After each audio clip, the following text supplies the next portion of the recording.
اور ہم نے لقمان کو دانائی بخشی کہ اللہ کا شکر کرو، اور جو شخص شکر کرتا ہے تو اپنے ہی فائدے کے لیے شکر کرتا ہے، اور جو ناشکری کرتا ہے تو اللہ بھی بے نیاز ہے، لائق حمد و ثنا ہے۔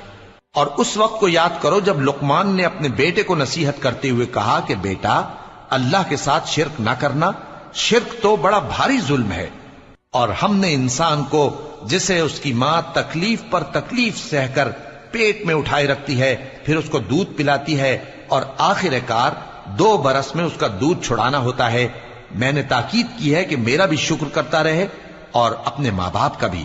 کہ تم کو میری ہی طرف لوٹ کر آنا ہے۔ اور اگر وہ دونوں تجھ پر زور ڈالیں کہ تو میرے ساتھ کسی ایسی چیز کو شریک کرے جس کا تجھے کچھ بھی علم نہیں، تو ان کا کہا نہ ماننا، ہاں دنیا کے کاموں میں ان کا اچھی طرح ساتھ دینا، اور جو شخص میری طرف رجوع لائے اس کے رستے پر چلنا،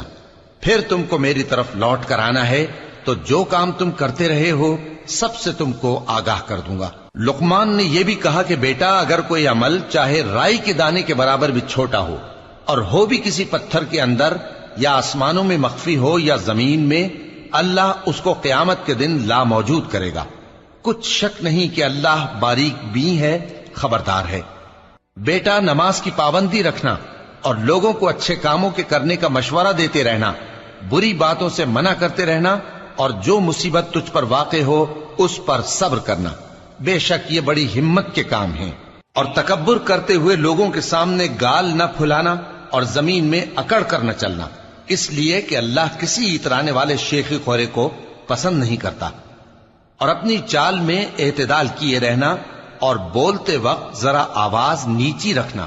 کیونکہ بہت اونچی آواز گدھوں کی سی ہے، اور کچھ شک نہیں کہ سب سے بری آواز گدھوں کی ہوتی ہے۔ کیا تم نے نہیں دیکھا کہ جو کچھ آسمانوں میں اور جو کچھ زمین میں ہے سب کو اللہ نے تمہارے قابو میں کر دیا ہے، اور تم پر اپنی ظاہری اور باطنی نعمتیں پوری کر دی ہیں۔ اور بعض لوگ ایسے ہیں کہ اللہ کے بارے میں جھگڑتے ہیں، نہ علم رکھتے ہیں اور نہ ہدایت اور نہ کتاب روشن۔ اور جب ان سے کہا جاتا ہے کہ جو کتاب اللہ نے نازل فرمائی ہے اس کی پیروی کرو،